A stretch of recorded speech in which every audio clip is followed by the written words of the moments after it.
Den digitale dørkikkert er en enkel opgradering til indgangsdøren og giver et godt og praktisk udsyn.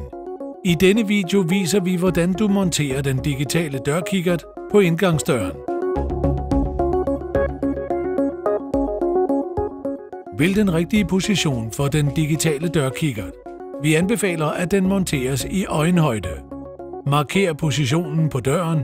Sørg for, at den valgte position er fri for hindringer og ujævnheder.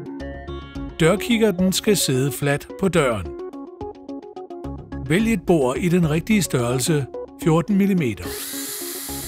Bord fra begge sider af døren, så hullet bliver lige. Sørg for, at området omkring hullet er frit for støv og spåner. Fjern plasten fra klæbepuden på bagsiden af metalbeslaget og sæt beslaget fast på døren. Sørg for, at det sidder på linje med hullet. Nu skal du vælge den rigtige længde gennemføringsrør. Mål først dørens tykkelse.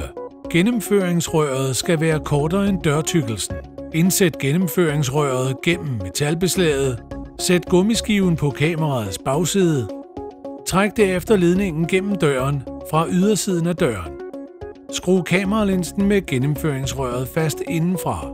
Følg retningspilen og sæt kameraledningen fast på bagsiden af skærmen.